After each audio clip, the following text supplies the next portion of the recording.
malam. Kami dari kelompok 10 akan mempresentasikan hasil kerja kami, yaitu mengenai proyeksi stereografis. Tapi sebelum itu, izinkan kami untuk memperkenalkan diri kami masing-masing. Perkenalkan, nama saya Jessica Mas Elias dengan NIM 07241046.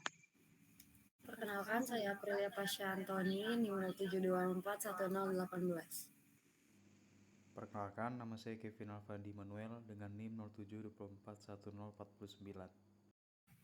Perkenalkan, nama saya Romaida Manusia Nipar, NIM 07241094. Perkenalkan, saya Febi Nurul Sakina dengan NIM 07241098.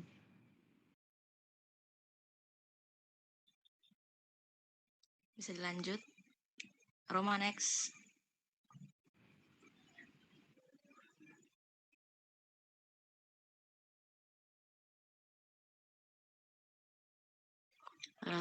Adapun outline pada materi ini yaitu yang pertama pengertian stereografis, yang kedua prinsip proyeksi stereografis, yang ketiga karakteristik proyeksi stereografis, yang keempat pengaplikasian dalam geologi struktur dan contoh penggunaannya, yang kelima yaitu kelebihan proyeksi stereografis, dan selanjutnya keterbatasan proyeksi stereografis dan kesimpulan.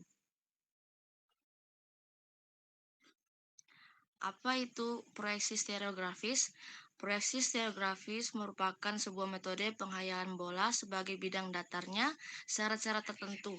Dari pengertian lain, proyeksi stereografis merupakan metode yang digunakan dalam kristalografi dan ilmu geologi, khususnya struktur geologi untuk menggambarkan hubungan antara sudut wajah kristal dan struktur geologi masing-masing. Proyeksi stereografis merupakan metode yang ampuh, tidak hanya untuk memecahkan masalah kemiringan dan jurus yang relatif sederhana, namun juga sebagai alat analisis untuk geologi.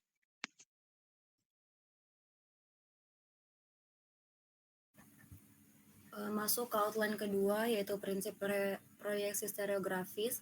Yang pertama itu titik di permukaan bola diproyeksi ke bidang datar melalui kutub bola. Prosesnya itu dimulai dari kita memilih satu kutub pada bola, misalnya kutub utara. Lalu dari kutub tersebut, tarik garis lurus ke titik yang ada di permukaan bola. Garis itu akan memotong bidang ekuator atau bidang horizontal yang melalui pusat bola. Titik potong inilah yang menjadi hasil proyeksi di bidang datar. Lalu memetakan bentuk 3D bola menjadi dua bidang. Karena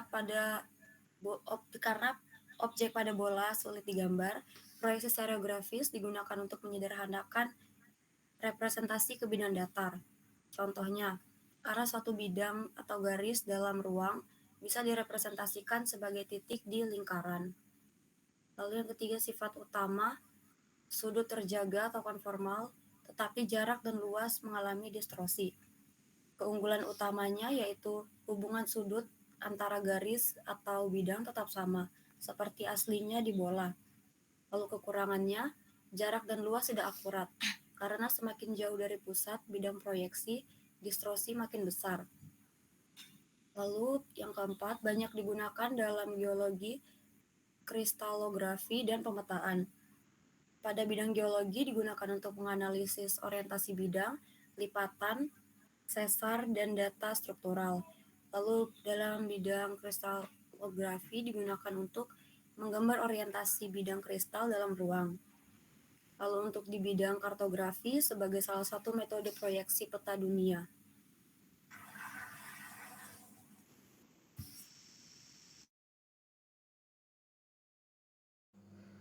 Oke, di outline selanjutnya di sini adalah karakteristik dari proyeksi stereografis.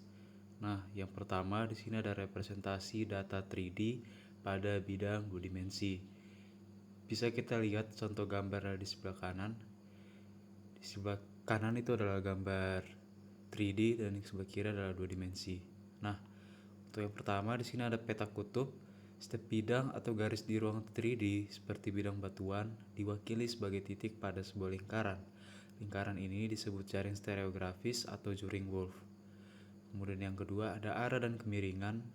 Arah atau azimut dan kemiringan atau dip dari bidang batuan dapat langsung dibaca dari posisi titik-titik ini pada jaring. Oke, selanjutnya yang kedua ada jaring wolf atau wolfnet dan jaring simit atau simitnet. Nah, dari kedua jenis jaring ini umum digunakan. Yang pertama ada jaring wolf. Jaring ini menjaga sudut ekuangular.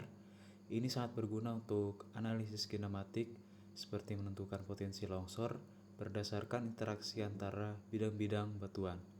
Kemudian yang kedua ada jaring simit. Jaring ini menjaga luas atau equal area. Ini cocok untuk statistik dan analisis kerapatan atau density dari banyak data titik.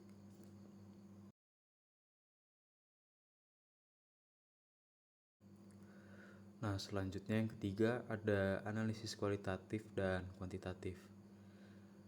Dalam analisis kualitatif, dengan melihat pola sebaran titik-titik pada proyeksi, insinyur dapat langsung merasakan orientasi dominan dari struktur geologi di suatu lokasi. Kemudian yang kedua ada analisis kuantitatif. Dalam proyeksi stereografis juga memungkinkan perhitungan matematis yang tepat seperti sudut geser, sudut friksi, dan faktor keamanan untuk suatu lereng.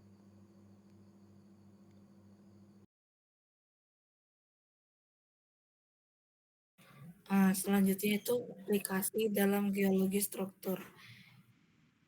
Jadi biasanya dalam bidang geologi struktur, proyeksi stereografis digunakan secara luas untuk yang pertama itu eksplorasi sumber daya mineral dan energi.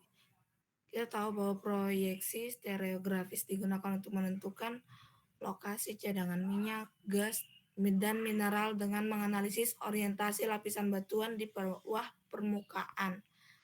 Terus yang kedua itu pemetaan dan interpretasi tektonik. Jadi yang kedua itu pemetaan interpretasi tektonik, di mana ini bisa kita gunakan untuk memahami deformasi kerak bumi seperti pergerakan lempeng tektonik, pembentukan lipatan dan juga sesar. Kemudian yang ketiga itu ada rekayasa sipil dan rekonstruksi, di mana ini bisa kita gunakan untuk membantu dalam menilai kestabilan lereng, pondasi bangunan, serta struktur bawah tanah. Terus yang keempat itu mitigasi bencana geologi. Ini bisa kita gunakan untuk menganalisis potensi bencana geologi seperti gempa bumi, longsor, dan reruntuhan lereng. Selain itu, sebenarnya mitigasi bencana geologi ini bisa kita gunakan untuk menentukan area rawan berdasarkan kondisi geologi dan orientasi bidang patahan atau lapisan.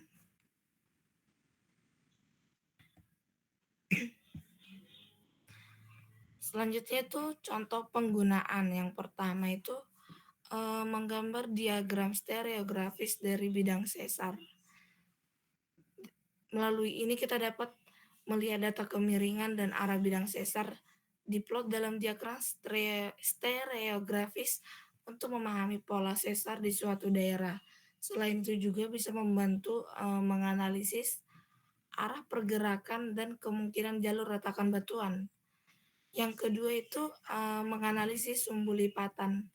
Kita dapat tahu data orientasi sumbu lipatan diplot untuk mengetahui jenis lipatannya. Misalnya itu anticline atau syncline, dan memahami deformasi batuan. Terus yang ketiga itu studi kestabilan lereng. Bisa kita gunakan untuk mengevaluasi potensi longsor dengan memeriksa orientasi bidang lereng dan bidang gelincir, memastikan desain lereng aman dan stabil dalam proyek tambang atau konstruksi. Nah, selanjutnya dari proyek stereografis ini memiliki kelebihan. Yang pertama ada sudut terjaga atau konformal. Ini bentuk sudut pada bidang sama dengan aslinya, dan ini penting untuk analisis arah. Kemudian yang kedua ada visualisasi 3D ke dua dimensi. Ini membantu menggambarkan orientasi bidang, lipatan, retakan, atau lapisan tanah atau batuan. Kemudian yang ketiga yang mudah dibaca dan digunakan. Teknik proyeksi ini sederhana dan sering digunakan di lapangan untuk analisis cepat.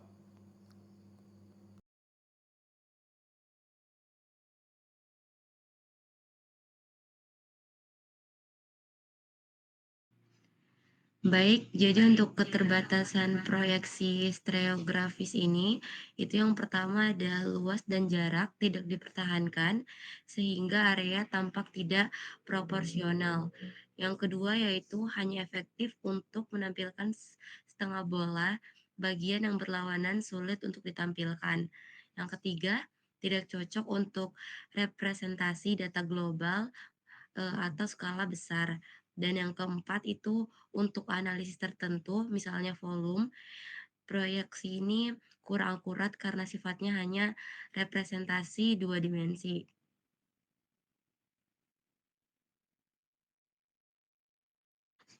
Jadi untuk kesimpulannya, pada proyeksi stereografis ini adalah metode proyeksi dari bola ke bidang datar yang mempertahankan bentuk sudut sehingga sangat bermanfaat dalam analisis struktur sehingga analisis struktur pada geologi. Walaupun memiliki keterbatasan dalam hal luas dan jarak, proyek ini tetap menjadi alat penting dalam memvisualisasikan data orientasi bidang dan juga garis. Dengan kelebihannya, dalam menjaga keakuratan sudut, proyeksi stereografis ini banyak dipakai dalam geologi struktur, kartografi, hingga analisis matematis.